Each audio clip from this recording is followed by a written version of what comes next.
Hi, I'm DJ the Money Coach. Don't touch that dial. You want to become financially independent? You want to have consumer debt freedom? You want to have passive income, learn how to build a business, acquire real estate, and achieve the lifestyle you deserve in 2021? Well, hit that link below right now. We've worked with over 20,000 people in the past 2 decades, helping them become consumer debt free, increase their credit scores by 30 to 60 points in 30 days or less, and help them acquire businesses through real estate, taxes, and a network of experts just like me. So you'll get a complete 3-hour, 18-module course called Family Finance 101 that'll teach you A to Z how to become consumer debt free, credit worthy, and put you in position to become a certified entrepreneur. We'll also give you a complimentary consultation with me that's a $500 value. Why would you want to do that? Because I have already achieved that, and I can help you achieve your American dream in 2021. Hit the link below, get the free webinar and the complimentary consultation, and I'll see you soon and wish you a pom-pom lifestyle that's plenty of money and peace of mind. Come join us.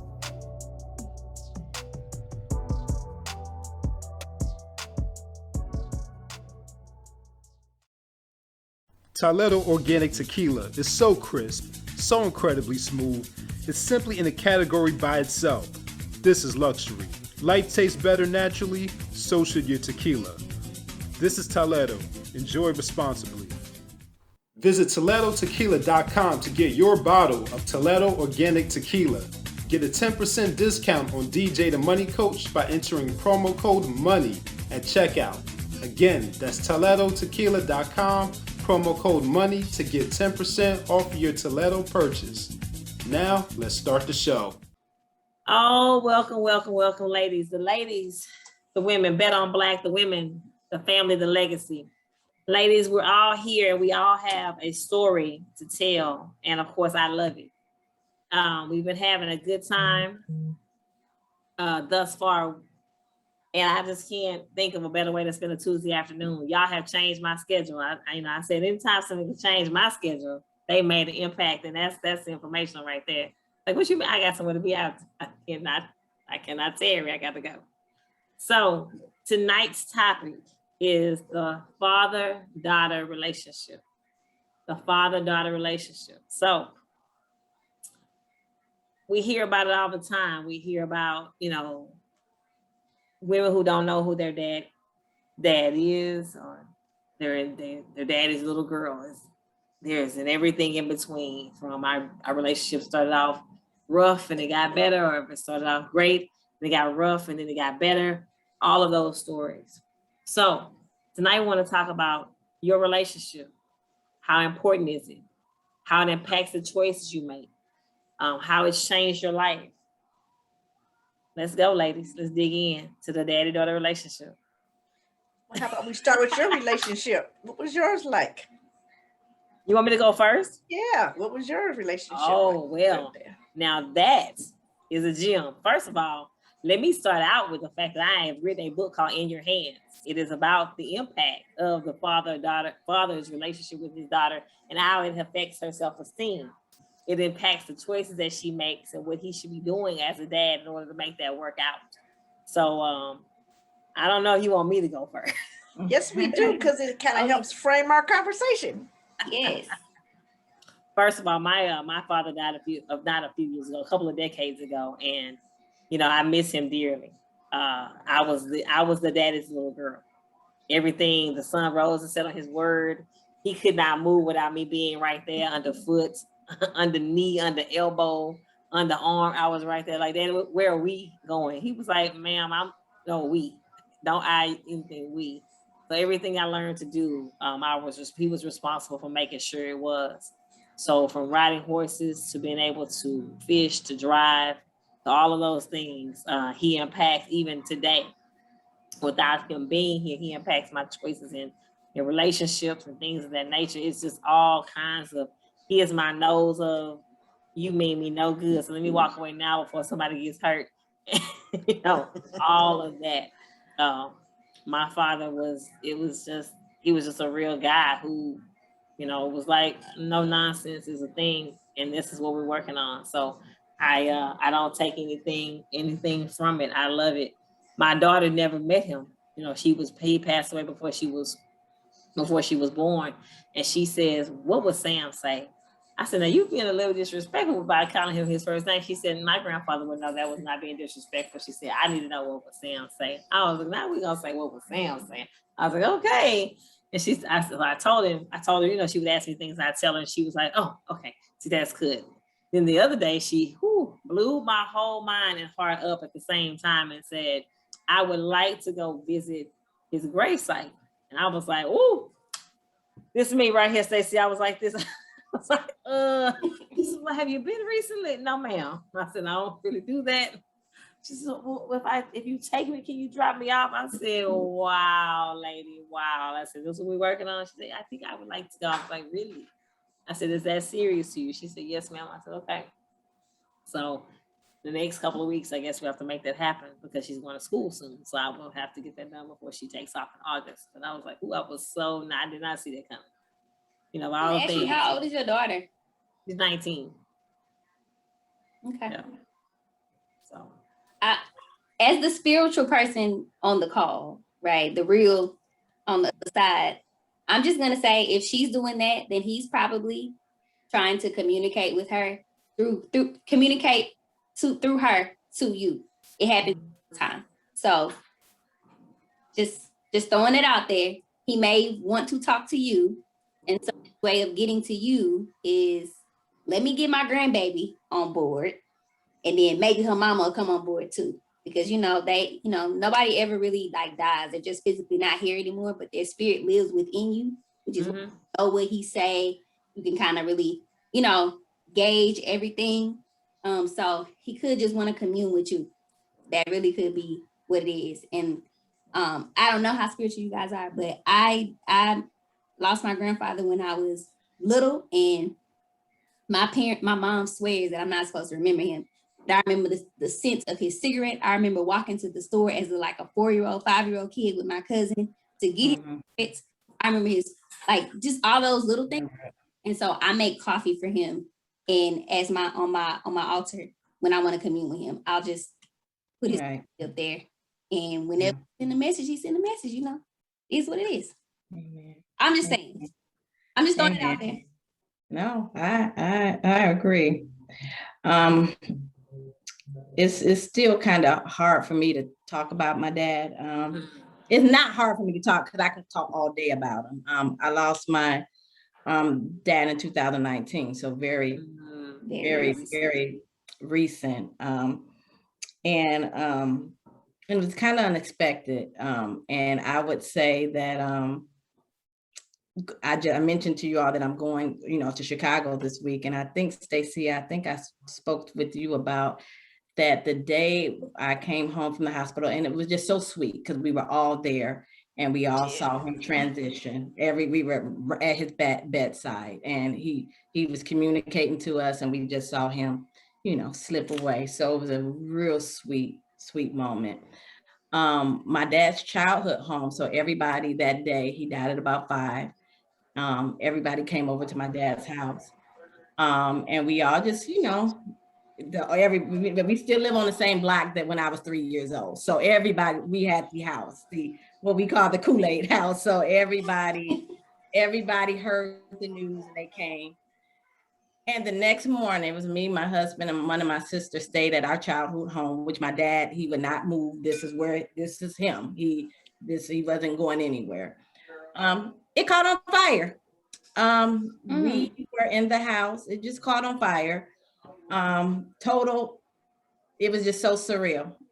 But it just now finally got back together. My sister is moving in there, and it's everything that my dad said. He had said, when I leave, because my mom had passed about 15 years ago, I want my sister, this sister, to move in here, and everything he said is happening. So I'm so glad that we're honoring him. And this weekend, I get to see the new house because it's completely redone and completely done. But as far as my dad, I was the baby. I was this little girl. I didn't do anything wrong. And this man is, and I even just know from his funeral, he just has such an impact. Things we didn't even know he did. And he was just so inspirational, tough, no nonsense person. but he just has so much wisdom. My dad was my best friend. I would tell him stuff that you like, why are you telling your dad that? But he just instilled the work ethic. My dad, my mom, I mean, we have a lot of doctors and lawyers in our family, but my dad and my mom, they did not finish high school, but they made a great living. And I remember growing up that my aunts, the doctors and whatever would come and ask my mom and dad for money. So I'm like, what are they doing? You know, so they really instilled hard work ethic. They made a great, I never went for anything. And he just instilled in me, whatever you want to do, you can do it. And if you need to be respectful, he had a heart of gold. He was a giver, and that's what I am. He would give, not just of money, but of time, of service, or whatever. And he instilled all of that in me, and he instilled the obstacles, you know. You know, if you look at the statistics, he shouldn't have been what he was. He shouldn't have been there, but because of his perseverance, his hard work, his love for family. And the thing about it, I look and I see a lot of those same traits in my husband, you know, so that is just, so we got the Kool-Aid house, you know, my husband is the father to many fatherless in the community, just like my dad was. So I see those traits. And the big thing that I love about it is that we just was doing it. We didn't even know. And when we look back now, my kids are grown, and they appreciate that they shared their parents with their friends, you know. And I look back and I appreciate that I share my dad with everyone else, you know. So it is very hard, but I just say that he was the first man I loved. And I just would cherish that relationship. And I'm just so thankful. And they always say, my dad, everybody said, everybody's not like your dad. Everybody can't be like your dad. You know, they put him as like the poster dad, you know, but nobody, you know, he just had a respect for everyone and loved everyone and would tell you the truth, not what you wanted to hear, but what you needed to hear, wrong or right. It didn't matter. So, and I miss him dearly, but I know he lives on, like you said, Astoria, he lives on through all of us, through all of us. I can see him in so many people, with him and my mom. And I always just say that, you know, right now, I just posted a picture not too long ago of his 75th birthday party. And that's just one of the things I just love, that we celebrated him. We didn't celebrate him just whatever. We always celebrated him. And he knew that we loved him, and I knew that he loved us. So that's the big thing, because, you know, we weren't expecting him to leave when he left. But, you know, so love the people while they're here and let them know it, because it makes such a big difference. So I have peace and I can smile. It's hard for me to talk, but when I talk about my dad, I just smile. I can just, you know. So that's all I have to say. I can talk hours about him, but a wonderful relationship. And I'm just so thankful and grateful to God that he blessed me with Lee Arthur Champion. That's his name. So I was going to ask you next. Lee Arthur Champion. Lee Arthur. One good thing, and he's a tough cookie. He grew up in the South. He's the only one of his siblings out of 9 that went north. He didn't go north because he just wanted to go north. He just couldn't take a lot of the stuff that was going on in the South. And again, I told you he was tough, and he gonna tell you what's right and what's wrong. And he didn't care if you were white, black, purple, or blue. He was gonna do it. And a lot of times that didn't sit well within the South. So that's how he ended up north. I just put it that way. So he could live. And Onedia, what is your dad's name? You didn't tell us. Sam Gage Jr. Sam Gage. You said Sam was Sam. Sam Gage Jr. Okay. Sam. He's from Astoria's part of town. He lived in Acres Home. He from Acres Home, baby. Hey, I know he was a good kid. And my dad was from Memphis, Tennessee. So okay. Memphis. We'll be right back with Bet on Black, the women, the family, the legacy. After this message, stay tuned.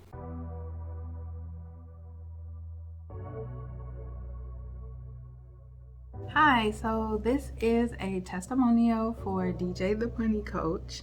First of all, I got one of the best packages that you had, so that was A1. I love the team. They have really come through. You were amazing as a coach. Every week you showed up on time. Every single week. And trust me, I've been in a lot of courses, a lot of classes, spent a lot of money.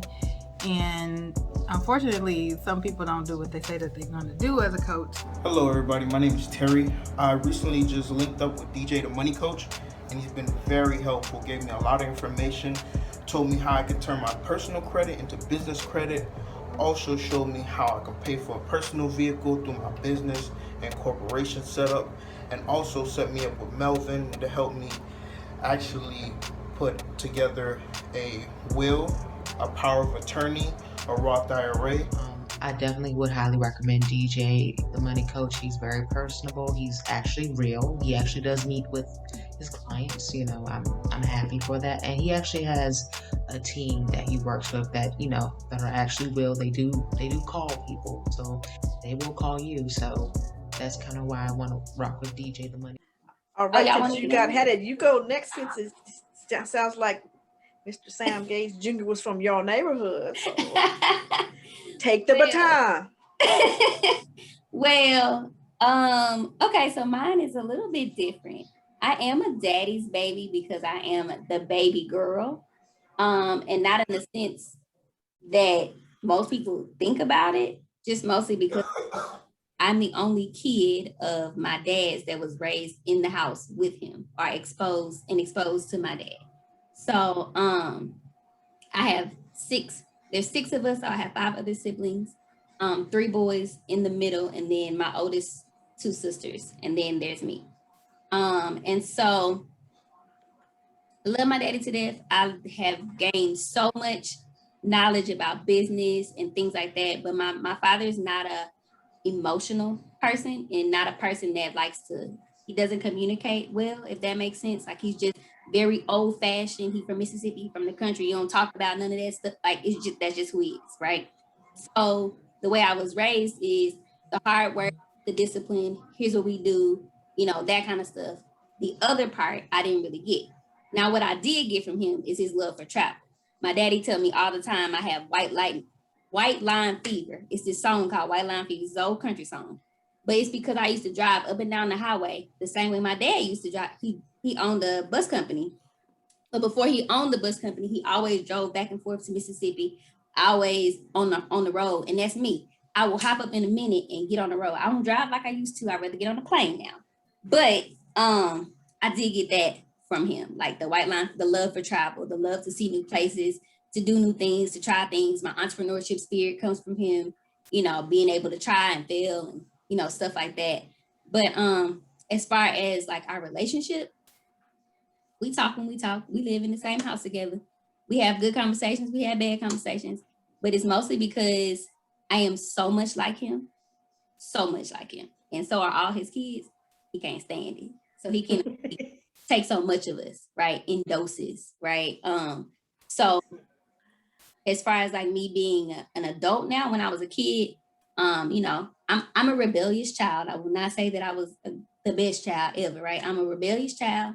I like to get into everything. I was very explorative and all that, right? Your girl was bad. I ain't did nothing but go to jail. I probably should have been in jail somewhere because I did everything. But so that kind of made us, you know, butt heads. And so as I've gotten older, I had to do some healing work when I got old enough to understand what was happening in life, right? And so long story short, you know how you have like those other outside kids, you don't really know they're your brothers, you know what I'm saying? So when you learn that, I had resentment and hurt and pain and like all those things. So it was a process for me to go through. Now it doesn't bother me. I healed through that. I worked through it. But it was one of the things that I had to learn, that when I was getting in relationships with guys or when I was looking for a person, I will always, because girls want what their daddy is, subconsciously I was doing what I didn't want, right? Because that's what my subconscious brain was telling me, although my conscious mind was like, nah, you don't want that. Subconsciously, you know.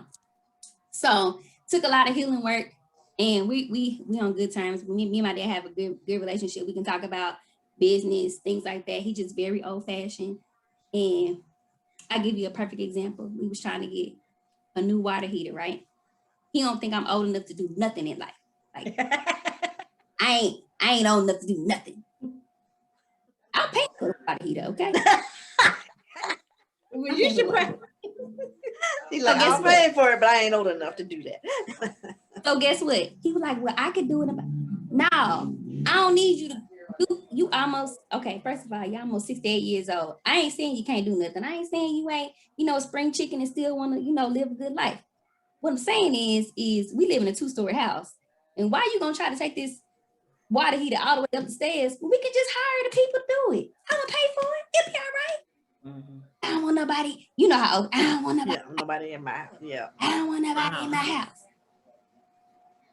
So we had a heart to heart in the kitchen, and I said, look, you want me to be your daughter, or you want me to be your daughter? Who you want me to be? Because I'm just and the water heater got put in just like I wanted, and we had no more issues. So that's what I'm saying, how we are very much alike. We could argue, but 10 minutes later, we fine, we love each other. It ain't, I don't even care no more. He might hold on to a grudge, but I'd be like, move on, whatever. You get over it tomorrow. I ain't worried about it. So Miss Anita just laughing at me. Well, no, I feel like you put it in great context, though. You have a lot of wisdom and understanding about the journey of the relationship, which is interesting, and I think it'll be interesting to the viewers. Yeah. So now it sounds like you have, when you say, I'm going to use the word agape love, since you use spiritual, you love what you got. Yep. I love what I got. Love who he is as he is. Exactly. I think that he feels grateful though to you for it as well. And at probably some point, real proud after a while. Well, see, the problem is, this is the problem I have with our fathers when they do that. They fuss at us, and then the next thing you know, you hear about it. Oh, your daddy said, and your daddy, you're like, oh, he did. Exactly. Oh, because I'm sitting here thinking, I just got let have it about that. But it's still fresh. It just happened. I'm still trying to recover from that, which you just said of which he was proud. So I just want to make sure he was talking about me, right? You don't know did it. Oh, that's true. But I just want to make sure you said about me. I would have to say I had a different. See, I knew my dad always told me that. Again, I was the oopsie child. They were stepchild children 1, 2, 3, and then I'm 7 years later. I think Astoria, you said you were 14 years. Younger. Right. So I was the baby. He always told me how proud he was and whatever. So when I did do something that wasn't pleasing to him, I'll just say it, it was hard for him to express his disappointment with me to me. He did it, but he did it in a softer way than probably what I would have done. And so maybe that hurt me in terms of me. I'm a little spoiled. I can say that. And I'm a little spoiled because of my dad, because I did see my older, my siblings. He was a little rougher on them, but I was the baby. So I can say that did shape me in terms of me, being spoiled. And I'm not saying that was the good, So I can even say, I just found out something that my dad was disappointed with me about. Maybe this was like within the last 4 or 5 years. I think we spoke about this in one of the other segments. I was graduated with not just myself, with someone else in my stomach, one of my children. And I remember telling him, he was the last person I told my mom, and she ended up telling him before I could. And he was like, everything is okay, you know, whatever, just as long as you finish, you know, again, that supportive, you know, love you, everything is okay. Now, about 5 years ago, now this was a long time ago, I'm talking to my cousins from Memphis. They were like, oh, when he found out that you were with child and was still in college, oh my goodness, like the world had ended. I didn't know all of this. He never showed me that disappointment. All he showed me was love. I'm finding out 5 years ago that the sky was falling because I was pregnant, but he never told me because he was always there to support. I'm not saying that's good or that's bad, but he know what way to go. yeah. Yeah, but this was news to me. I did not know how disappointed. I didn't know how fearful or how whatever. He never expressed. Well, the good thing is he didn't express it, but he had an outlet for himself, which I think is positive when you think about it that way. Yeah. All right, Stacia, it's your turn. My turn. Well, I actually have a different timing of I was a daddy's girl as well. I'm the oldest of 3. And my dad actually died suddenly when I was 14. And he died of a heart attack 2 days after Christmas. My mother was 38. He was 42. And so it actually was a whole transformation as you would imagine for my family and my mother. My dad was the youngest of 3. Youngest of 5. My grandmother lost 1, 4. So he was the youngest. And however, my grandparents, his parents outlived all their kids, which is unusual. Wow. And they almost made it to their 70th wedding anniversary, and then my grandmother passed away. And so that's kind of unusual. And then we thought when my grandmother passed away, surely my grandfather he lasted till he was 99. Wow. And so we used to spend summers down there. So he was kind of my continued father figure after all of that. Would imagine. My dad's name is Floyd Fisher. And an interesting character in that he was born on a farm in Oklahoma. My mother was born in Arkansas, and they both were teachers and met in Denver, Colorado, which is where I was raised. And they were teachers. And then, however, my dad had an agriculture degree. And at that time, we're talking about 1966, talk about the radical days, Astoria. My dad was the first Black to work for the Department of Agriculture in the state of Colorado. Awesome. And however, that's also what I think added to the stress of what killed him, you know, the pressure, the stress of a lot happened that I found out much later from people who knew him, like you said, Tonia, that he went through just to get that job. I think it was a congressional order that made them hire him, you know, all that kind of stuff. And but one of the things that kind of informs when you're talking about Onedia is what we would talk about, what we would take from it. My parents were the model parents in the community and in our church and all that kind of stuff. And what they did, I guess what's interesting, I find out later that they had actually talked about what would happen if one of them passed away and they had a will. My parents, my dad had life insurance and stuff, and that actually kind of informs the very profession I'm in. Our lifestyle didn't change. Hallelujah. And that's a huge thing in that regard. And I think that's part of what is interesting, as you said, this is the topic, because it also informs kind of something else that I think I didn't realize the impact of till you mentioned this topic. Is I always grew up knowing that I would have to take care of myself and I wouldn't have to rely on someone else. And I think it's because of that. But so I was independent, but I also would say that I married somebody who I didn't look to provide my emotional financial support.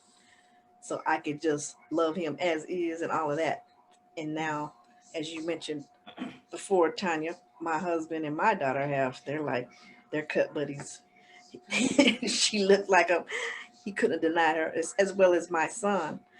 But what I'm going to show you next is my dad was an Omega. The Qs were big in Colorado for community service and all of that kind of stuff. But we could never find any pictures of him. I didn't have any pictures of him as a Q or a yearbook or anything until about 3 months ago. Somebody found that 1957 yearbook and sent it to me. Oh, And wow. this is the picture of my dad. Oh, wow. Nice. So that was just so special. I have it right here. So when you talked about it tonight, I was like, oh, hey, Daddy, we're going to talk about you tonight. Yes. I But love it. they look so dapper, but it was just extremely special to get this picture sent to me. And from 14 years old, I'll be 60 at the end of this month. All 60 that where, time. girl? Only in your mind. But I say that to say that it's a journey when you think about, as we've talked about, all these things that inform who we are as business women. And I thought that was an interesting topic. We actually talk about fathers and daughters, because all of that, I never really, well, I do connect it to my profession, as I just mentioned. Our relationships, I knew to, my dad he loved the blues. He was a major B.B. King fan. Oh Lord, we would be playing B.B. King on Saturdays while we're dancing and cleaning the house, right? Exactly. And cleaning the house. And he would take my brother and I, after we clean the house, we get to go to the barber shop. He let me go, even though it was a guy, but I got to go and watch and listen, and also go to, now, I know my mom never knew this. He would take us to the bar. We could swing our legs on the bar stool and get a Coke. She would have had a fit if she knew. I already know that she would have had a fit. So that was kind of like funny. Like, don't you tell your mama. Exactly. And so, but he treated my sister. Now, my sister was 5 years younger. She was the baby. Oh my God, he spoiled her rotten. So we couldn't hit her or anything else like that, even if she was, that's how that goes. Since Tonia and Astoria, that sounds like me. Exactly. So we couldn't. So, but I was a baby too, so I get okay. it. So all three of y'all. So I'm representing the eldest. Yeah. I get it. Trust. I understand. I was the youngest, and I was the baby, and that's why I said it was me. I was on this. We're leaving together. We're going right there now. You go. Yeah. Well, to your point, though, I think whether he was here or not, they're in our hearts forever, as you said. And you brought in the spiritual part, Astoria. When he actually transitioned, I remember it was the middle of the night. It went in, and I felt when he actually crossed over, and but 3 months earlier, we had gone to my first funeral as a kid. It was his sister-in-law. And at that funeral, which was in Kansas City, Missouri, as a matter of fact, her, my aunt's family, actually his brother's wife who passed away. We were sitting there at the wake, and quietly,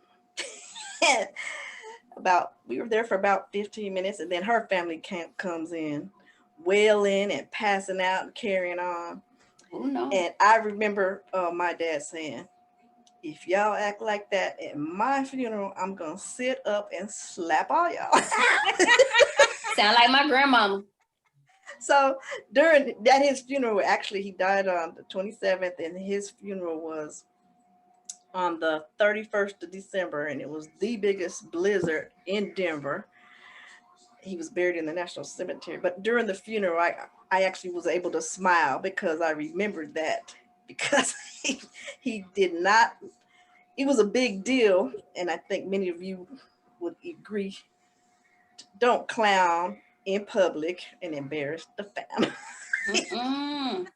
for any reason. None. But outside of that, he was a lot of fun, and everybody was crazy about him. And I could see, as you said, when you opened this up, Onedia, having a moment to even talk about it, because I actually don't remember talking about it in this format in any way. Your relationships of the people closest to you inform a lot of who you are and how you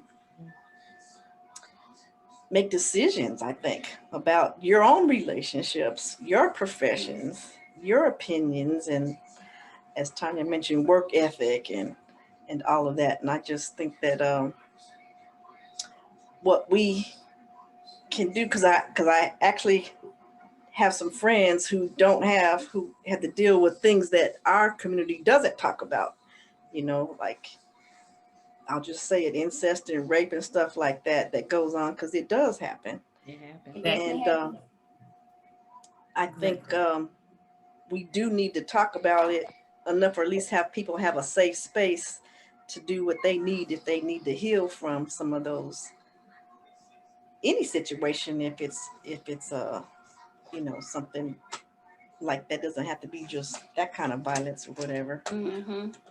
But not being available is an issue as well, all of that. We'll be right back with Bet on Black, the women, the family, the legacy, after this message. Stay tuned. I created STEAM, STEAM. It's science, technology, engineering, access, and mentorship.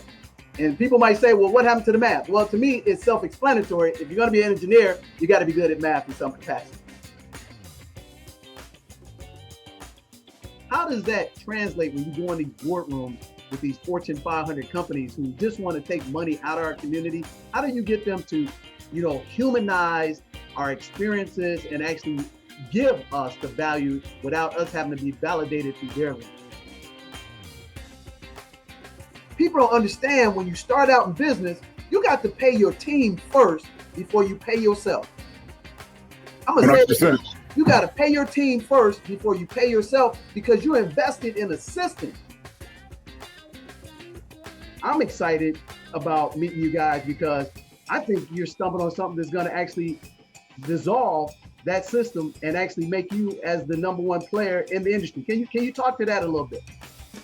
You know what I can say? I can say that I have chills, right now at 4:19 Central Time, Thursday, March 4th, 2021 in Austin, Texas, hearing you say that. And I actually want to refer back to this clip whenever it is that we, do achieve some milestone like $100 million of gross written premium. The DJTMC Financial Experts Series is the #1 show featuring the hottest business professionals, working professionals, and entrepreneurs, from the seasoned vets to the rising stars. Email Nick at djthemoneycoach.com if you have what it takes to stand among the greats. Now back to the program. I want to talk about the advice you give to your husbands in that in the realm of giving. Not you, Astoria, not you, because I got something special for you. Don't worry. Well, she got a question for you. Said that. Here's why I say that. So, my daughter and her dad, they have a very tumultuous relationship, and I explained to him when she was a little girl. I said, "Sir, Astoria, get back on here. This is going to impact you." I said, "This is going to impact you. This is going to have something, this is going to be a thing for you. I promise this is going to be the thorn in your life if you all don't get this right." I said, "I can't fix it. I can't make it for you." I said, "However, I can help guide you, and I can persist. I can stand guard. I can advocate for the two of you." I said, "However," I said, "I just want to know how you're going to manage it." I said, "Because again, you're not making good choices, sir. You're not making good choices." Now, of course, for some other choices and all of that, that's why we divorced, that plus some other things. So talk about the advice you give to, in Tonia and Stacia's situation, your husband with regard to their daughters. Now, Astoria, you have a different situation, because your situation is that you have to give advice to two sets of people.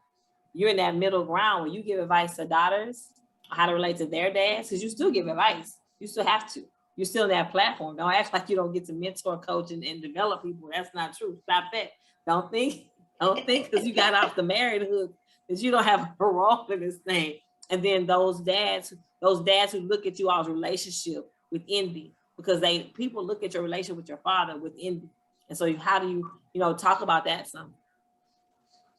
So Tonia, go first and talk about the advice you give to your husband about your daughter and his relationship with her. And that we talk about it quite a bit, because and what we say is that's your relationship. A lot of times we try to get involved and try to make something, what we feel it should be. And we always come when we talk about it, hey, this is your relationship. You're going to have to communicate. Mommy can't step in and make everything right between mommy, but daddy and daughter. That's yours. And I think when I realized that, sometimes you have in our mind, okay, this is how my relationship was, and this is how yours is supposed to be. This is how it was with my dad, and this is how I want her to have with you. It's not always the same. And so when I learned to step out and say, you have to take control of your relationship. Your relationship is yours, not mine. I believe that's when everything went better. Because again, I had an idea of me and my dad's relationship, how it should be with you and your daughters. And this is something also I learned from my dad, is that he was so great at this. Everybody needs something different. Every child doesn't need the same thing. So that's how he parented. This child may need something that this child doesn't, but he always made us all feel special, but everybody needs something different. And when you understand that and cultivate that relationship, things are going to get better. So that's how I did. The advice I did was step out and let them figure out their relationship. Well, the irony is, I would have to say I didn't have to give him any advice. My husband is the more nurturing parent. Right. All right. And kind of going back to all of this, y'all know what we just celebrated our 35th anniversary, and a lot of our friends didn't make it this far. Amen. Yes, that is. But we both had both of our parents, which is sometimes unusual. And so I know he talks about how he was parented by his dad. And so fast forward to his relationship with my daughter and our son, is he always talked them through, and I would say what he's good at. And again, I didn't have to advise any of this because that's his nature. He's good at, he's the teacher, not just the nurturer, but he was the one who did homework and all of that. So I didn't have no patience. I just want to interject and say, can you find me one just like that? I would say that I will give you that his name is Toy, and that I have a big toy. My husband's name is Toy. He's named after his dad. So yeah, he could be cloned. I wish he was in some respects, but for sure, because everybody needs one to have fun, be firm, be the provider, and let me do what I need to do. He don't get in my business, but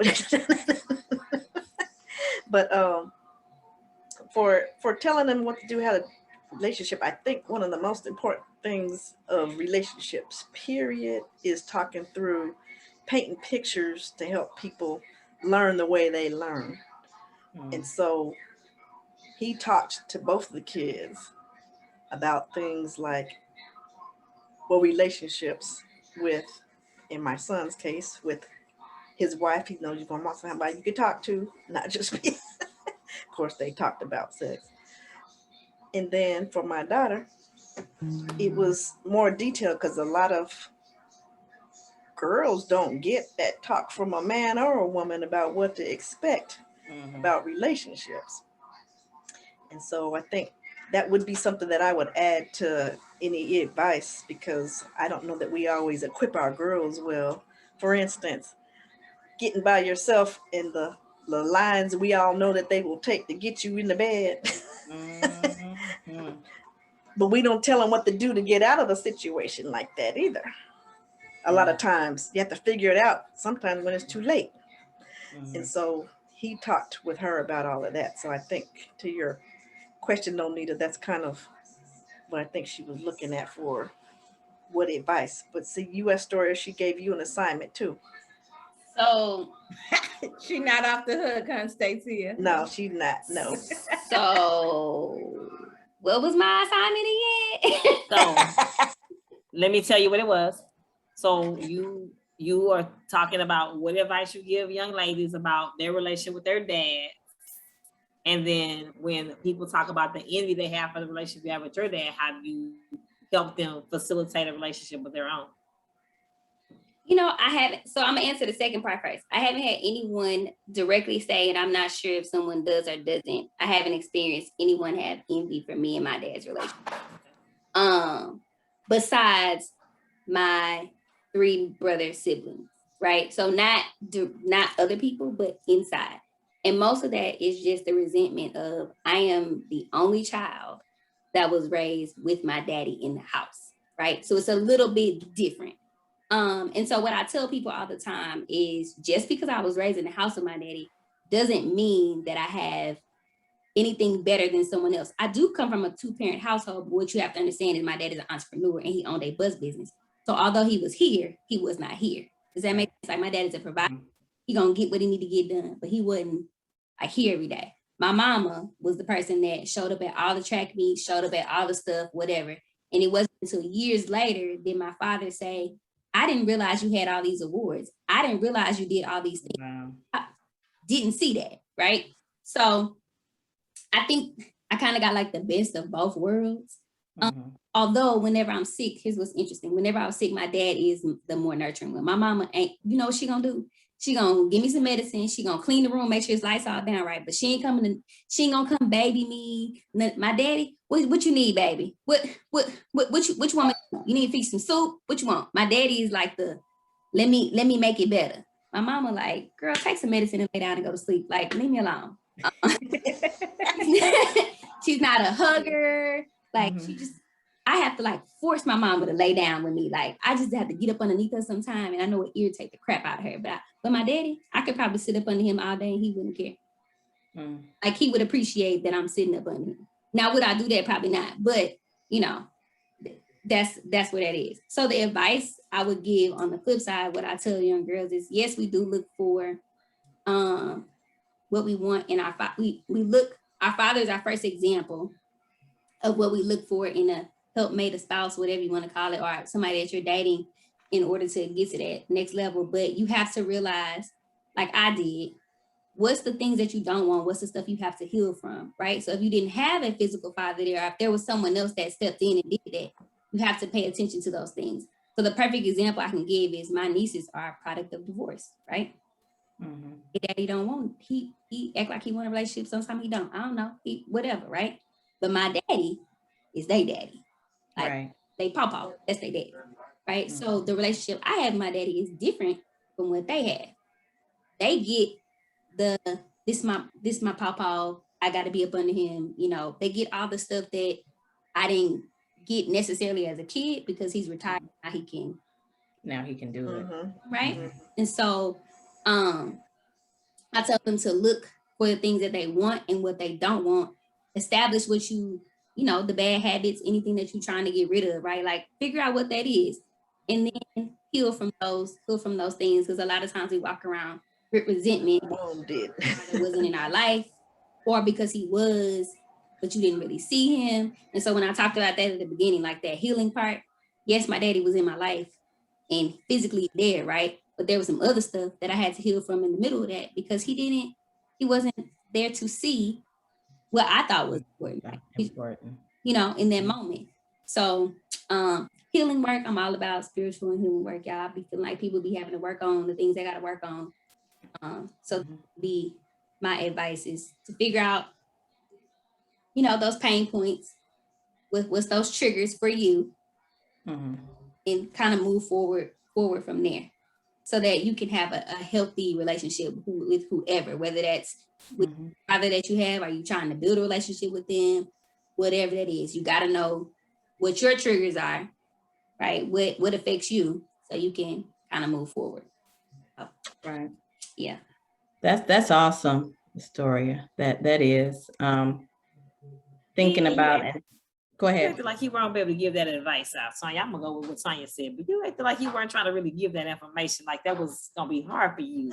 Yeah, and that Didn't was she sound like that? really good. That was really good. Because a lot of times I be like the radical on here, so we have to be like calm and. No, we want you to be who you are, and that was awesome, and especially those pain points and acknowledging those pain points. I think she froze a little bit on us while we work that out. Look, I think that is awesome advice, Astoria. And Stacia, I thank you for that impact as well. The fact that you didn't have to give him any advice and he just took right on and did it. And I'm glad that some dads get it. I'm glad that we had the dads we had. I'm thankful for that. Because, everybody doesn't have who we had as fathers. Was my dad perfect? No, he was not. All that stuff. But I promise that he does. Oh, things. wait. You froze Tonia for a second. Yeah, we missed a lot, Tonia. We missed the whole conversation. Go ahead, Anita. Okay. So we just are grateful for those that we've had, because we know that some people do have very terrible stories, from don't know who their father is at all, with no step in person at all. Right. To very horrific situations, to, my father's in jail. Right.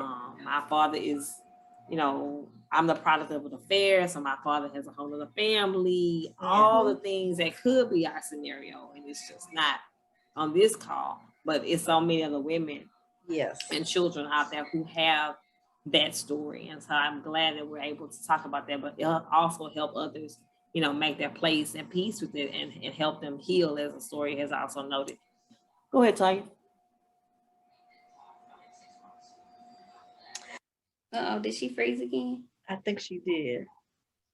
Well, what I think that informs, though, is kind of what the topic of this whole series is the major connecting point is how your relationship with your father affects your own self-worth and your own value. And so if you're many times struggling with who you are and your own value and your worth, you don't extend that to people you would work for, or starting your own business, or for your clients, or for a future mate, a friend. Because I think many times what I've observed is how people relate. There's people who don't know how to be a friend because they've never really even had that example. And I think some of those relationships and friendships start with your own family. I mean, if you don't like them, I think a lot of it, what we saw play out during COVID was that very thing. People not knowing how to relate to the people who they are most around. Yeah. Yep. Co-workers, a lot of people, family, relationships. It's kind of like divorce, man. I see some people get divorced. This pandemic caused a lot of divorce. Exactly. And then it also caused a lot of growth. Like you said, it made you figure out how to communicate. It made you, be creative. But crime is up too because people don't know how to communicate. I'm just saying that because they just that is so act true. out. They act out. So wow. Yeah. So great discussion. Great discussion. Yeah. I just want to interject two more things. One more thing. So I didn't say my daddy name. I'm saying my daddy name. His name, Robert Earl. Robert Earl. And he goes by the whole name. It's not Robert. It's not Bob. It's Robert Earl. Well, he go by Robert. Oh, okay. But it's Robert Earl. Like Robert Earl. But awesome. What he go by, honestly, not anymore. But what he used to go by is Cash Money. That's what he used to call himself, Cash Money. Get on the what's the thing Walkie talkie, radio. the thingy. CB In the radio. truck and in the The CB. Mhm. CV, he would get on that and he would say, cash money. So he always spelled his name with a $ for the S. So Stubbs with a $. So, and he's very proud of that. I love it. I just had to go back and say that my daddy loved blues, and we always talking about for real cleaning the house. I have a passion for records and listening to my record player. Because, and I have a big record collection because of him, because every Saturday got to put it on, not the radio, but the record play on. We got to listen to the blues. Baby, we listen to some Bobby Blue Band. Oh yeah, all of that. Sam Cooke, whoever, just everything. Yeah. Everything. So I did get some great, my love of music probably came from Astoria, please ask your father, does he know my father? Ask him that. When you get a chance, ask him that. One of the things about my father was he was a music producer on the side of his trucking company that I had to, this is me, like, Daddy, really? That's what we're doing today. I remember being a little girl. There's actually a picture of me standing next to the Mighty Clouds of Joy as they sang "Let's Just Kiss and Say Goodbye" at the 1360 radio station off of Alameda, and they're singing. I think that's the Mighty Clouds. But anyway, the song they were singing was "Let's Just Kiss and Say Goodbye." I need to find out who that really was. Let's just kiss and say goodbye. They had on these white long jumpsuits, and I'm standing next to them. I'm like, I'm standing next to them like, okay, what are y'all doing? This is me looking around like, okay, what are we doing? Because I'm this tall and they this tall, and so I'm like, okay, what are we doing? So yeah, please find out. He was into trucking. My dad was in buses, so I'm sure they knew. I don't know how long your dad been gone, but my dad been in Houston for a long time, since the 80s. So. Oh yeah, we were here long before that, because I was born here. Yeah. But yeah. I'm the only one born here. All the other people, they from Mississippi, they couldn't stay. Yeah. And I told you he graduated from Carver High School right there. Oh wow. Okay. Yeah. So ask him, because they have to run into each other at some point. I'm sure. Just find out. Let me know. I'm sure. I will do that. We'll be right back with Bet on Black, the women, the family, the legacy. After this message, stay tuned.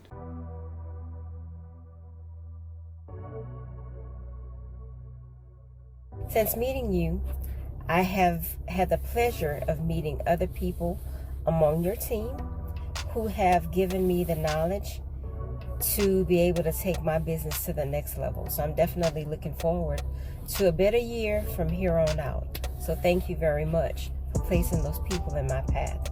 Hello, my name is George Paisley, and I just finished my first initial consultation with DJ the Money Coach.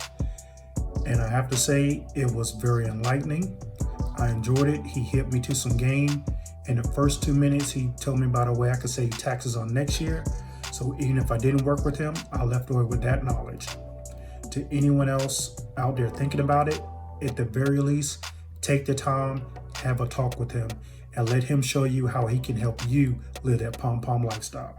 Stop wishing better, start doing better, and move forward with somebody that has not only the knowledge, the skills, the talent, and the team to help you go where you want to go. I'll get more than my money's worth. If I can spend a few grand, several grand on a piece of luggage, I could spend a little bit to get a lot of it in the long run. So if you're thinking about doing better, stop thinking, start doing, and definitely get down with the pom-pom lifestyle. Ladies, what do we have for dads? What advice do we have for dads? Any advice we have for them? One line, one piece of advice. Go first, Astoria. Huh? Go first. One piece of advice for dads, especially new dads. Be an example. Mm-hmm. Say, be the example. If you want your daughter, especially for a girl, yes, for boys too, but if you want them to grow up and be, want better, or really do, be the example. So when you're talking to your wife, when you're talking to other women, like, that's what they're gonna look for, like the way you speak to them. So be the example. If you want, my daddy, there's one thing my daddy always said, any man that came around, he told my boyfriend this: if you can't do what I do for her, you better leave her right here. That's right. So if you can't pick up where I left off at. That's right. leave it right here. Don't even sound like my finish. dad. That's the best advice right there. That's a good one. That's it. I would That say was like 3 or 4 pieces right there. That was a lot of meat right there. That message was heavy. Go ahead, Tonia. Mine is simple. Be present. Damn. Sometimes being present without doing anything or saying anything, but just being present would be just so impactful. You don't have to be Superman. You don't have to be a superhero, but being present is so impactful to the relationship. So absolutely. Stacia. I was going to say show up, be present, and I would add be committed throughout life. And it reminds me of a hilarious story of a wedding, a dear friend, a couple friend of ours. We went to their daughter's wedding, and for some reason, he walked his daughter down the aisle, and before he gave the hand to the groom, he reached over and did like this, and they talked literally about 2 minutes. It was real really awkward. at the wedding. And I was like, and so I asked him later, it's like, what did you say? And he said, I told him that you see her right there. If you are not gonna treat her the way, pretty much what Astoria just said, not the way that you got her today, you bring her back. Or I'm coming to get you.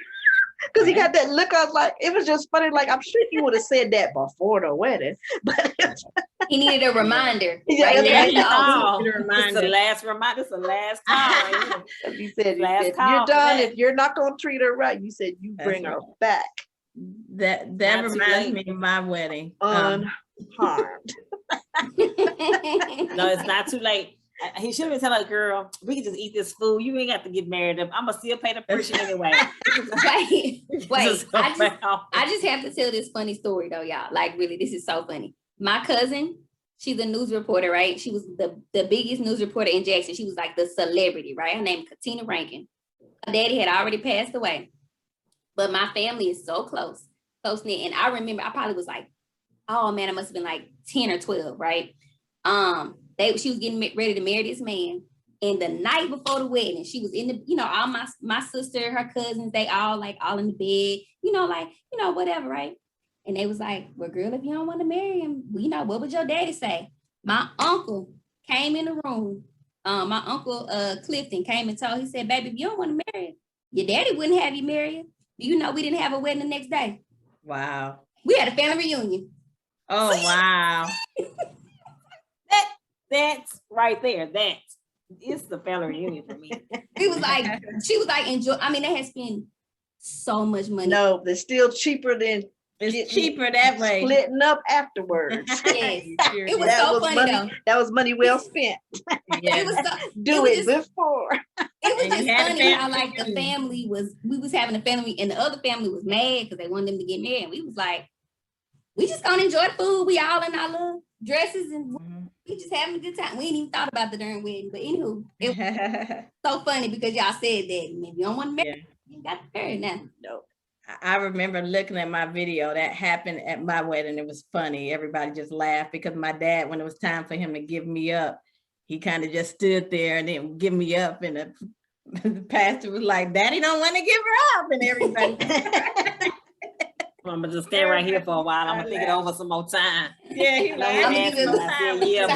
I might be thinking about it differently now.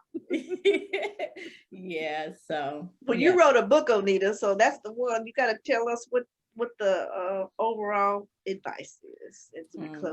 One of the things that was most important to talk about in the book is being able to help that dad communicate, knowing that it's not necessary to have all the answers, because just because you showed up, you are the answer.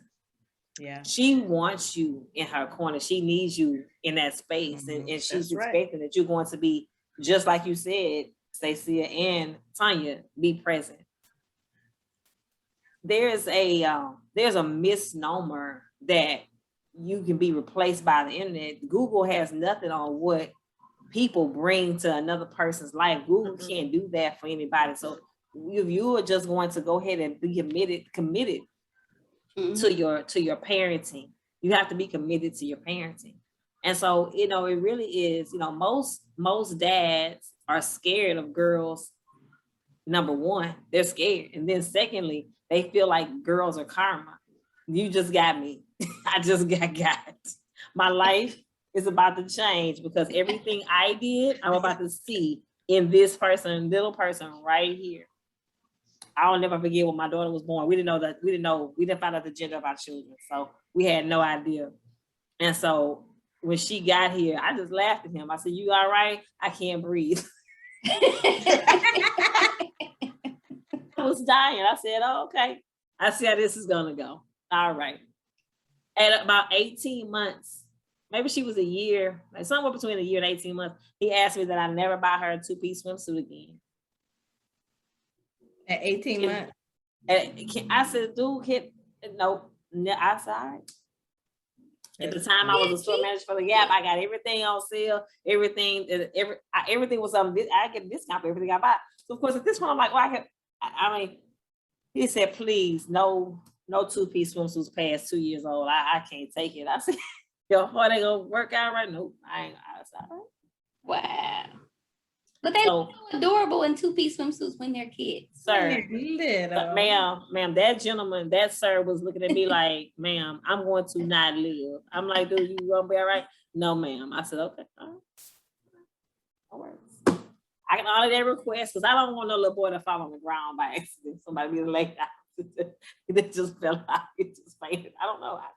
So again, so the book really deals with how your words impact who she is and helps her self-esteem, shapes who she is, how she runs out into the world and how she manages her business based on your presence and what your impact is in that presence, what you do.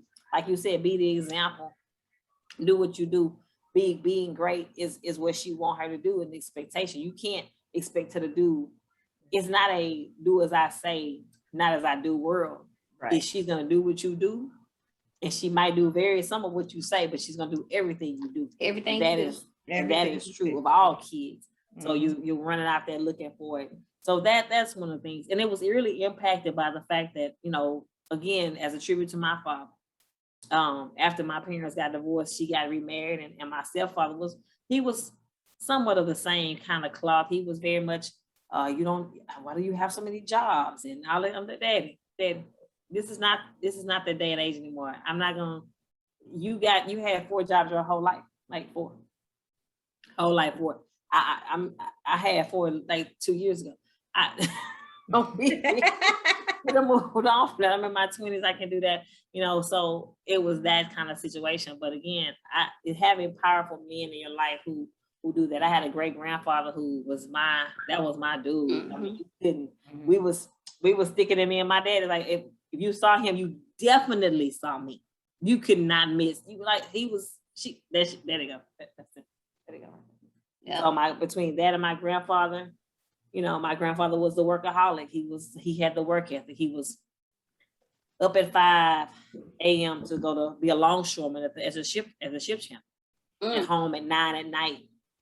You know, and I said, "Why do you work so much? We would really like to see you more." He says, "Because I like to eat steak when I get ready, and you like money." I said, "This is me." "Well, wait, what do I need to trade so I can have a little more time?" He was like, "Whoa." But for everybody's birthday, you got to pick your own restaurant where you wanted to go, and you could have whatever you wanted. And we've been to some fancy places in Houston, Texas, behind the birthday. So, you know, like you said, if you can't take care of her, please park her back at this address, because bro, nobody's gonna listen to you complain.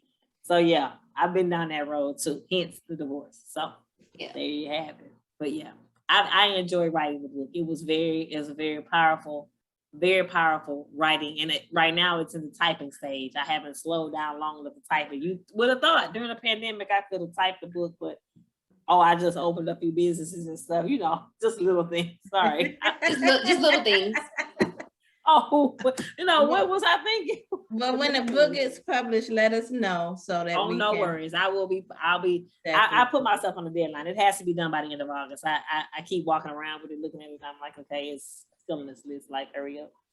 So bam. Yeah, I'm gonna hold you accountable. Yeah. No worries. I'm gonna start texting you every week. Did you finish chapter 7? Did you finish chapter 8? I appreciate that. I appreciate that. Astoria, we going to lunch. Let me check out Fridays. What's your Friday schedule look like? Okay, we record this. He'll be in Chicago. I'll be in Chicago, baby. That's why I was hoping you all had met before we got together again. Y'all couldn't work it out. I got home and disaster struck, and my whole life over here disaster struck. So when she gets back from Chicago, we'll meet to get together. What are you doing? You better catch that little window, because you know I leave on the 25th to go to Egypt, baby, and I'm gonna be out of this thing for 11 days. I'm out of here.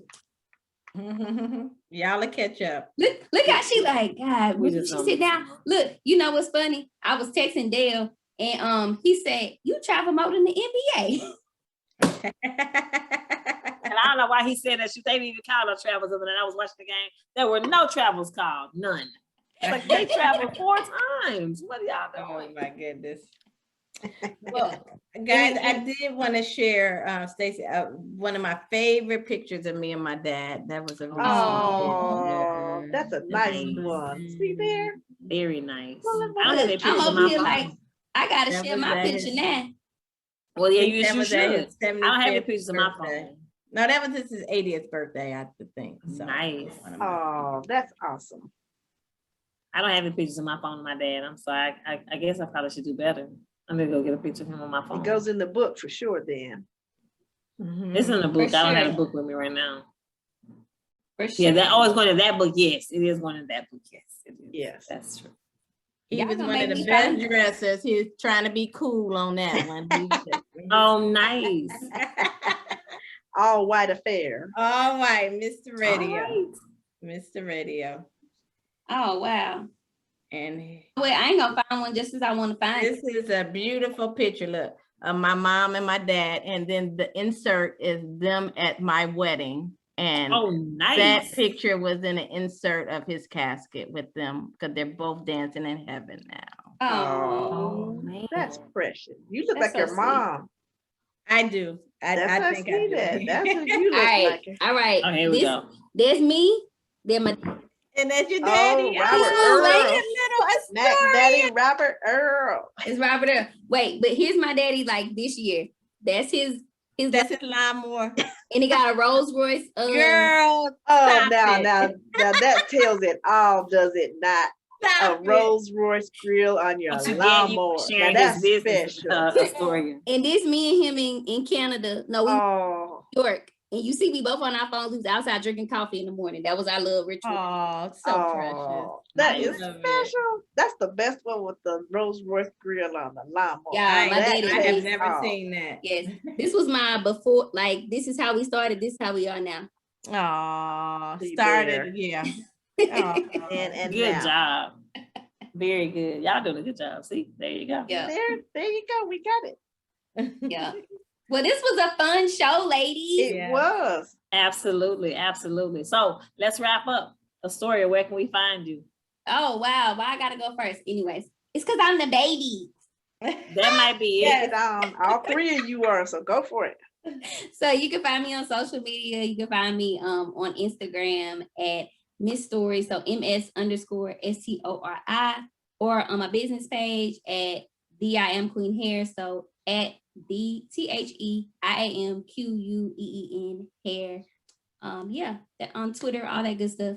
Yeah. You can check me out on Mondays for Money Mondays on my platform on Instagram, and check me and Nick out on normally Wednesdays for Astoria Story. And of course, tune into all the shows. See how I helped you out, Onedia? All the shows. I like that. All right, Stacia, you're not gonna get off because you just want to be the oldest. You won't be last today. Go ahead. Oh no. Okay. Well, I am Stacia Robinson with the BeneChoice Companies, and of course the website is BeneChoiceCompanies.com. But I'm also on LinkedIn with my name, Stacia Robinson. So I help employees and with their payroll, their paychecks, and employee benefits. That's what I do. Very good. All right, Tonia. Hey, Tonia Archibald with Great Lakes Property Management Group. You can go to our website at greatlakespmg.com. You can also find me on social media at Tonia Champion Archibald on Facebook and on Instagram at blessed_favored. Yes. I need to request you to be my friend, Tonia. I haven't done that yet. So we'll do that today. We'll get that done today. You can find me on Onedia Gage on Facebook and Instagram and Twitter, Onedia Gage. We had a good time, ladies. I think that we sufficiently made our fathers proud. Yeah. And still doing a very fine job at it. My daughter asked me, what would he say? And I said, he would be ecstatic. And I would really love to see him with a cell phone. That would be hilarious. My father and a cell phone. Yes. So this has been on Black, the Women, the Family, the Legacy. Catch us every Sunday evening is when our show launches. And so we just want to keep you informed. Follow DJ the Money Coach at DJTMC.com. They'll be making some moves and some big money moves next. So you want to be stay tuned for that. They're on a live webinar right now, which is why Nick is not with us tonight. For those of you who are missing Nick on the Women's Show. Is there anything else I missed, ladies? Seven spins of money on all platforms. And we wish you a pom life, plenty of money and peace of mind. Come join us on the Beaches of the World Club in your beach. Oh, and Beaches of the World Club. Oh, I know why I did that. I'm trying to be first on that. I want to go. I'm trying to go right now. Absolutely. Your beach may not be I'm there ocean. Your beach is wherever you find peace of mind, okay? There you go. See, Astoria got me. Back to that pom lifestyle. Plenty of money and peace of mind so we can have the Beaches of the World Club and be on the beach wherever provides you peace of mind. I like that. Yes. Go practice that. All right, ladies. Thank you so much. And let us know. Reach out to us. Bye. Bye. Bye. Hi, I'm DJ the Money Coach. Don't touch that dial. You want to become financially independent? You want to have consumer debt freedom? You want to have passive income, learn how to build a business, acquire real estate, and achieve the lifestyle you deserve in 2021? Well, hit that link below right now. We've worked with over 20,000 people in the past 2 decades, helping them become consumer debt free, increase their credit scores by 30 to 60 points in 30 days or less, and help them acquire businesses through real estate, taxes, and a network of experts just like me. So you'll get a complete 3-hour, 18-module course called Family Finance 101 that'll teach you A to Z how to become consumer debt free, credit worthy, and it puts you in position to become a certified entrepreneur. We'll also give you a complimentary consultation with me that's a $500 value. Why would you want to do that? Because I have already achieved that, and I can help you achieve your American dream in 2021. Hit the link below, get the free webinar and the complimentary consultation, and I'll see you soon and wish you a pom lifestyle that's plenty of money and peace of mind. Come join us.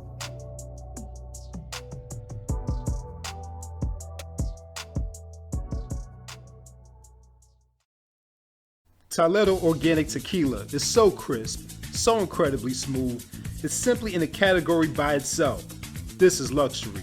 Life tastes better naturally, so should your tequila. This is Toledo. Enjoy responsibly. Visit ToledoTequila.com to get your bottle of Toledo Organic Tequila. Get a 10% discount on DJ the Money Coach by entering promo code MONEY at checkout.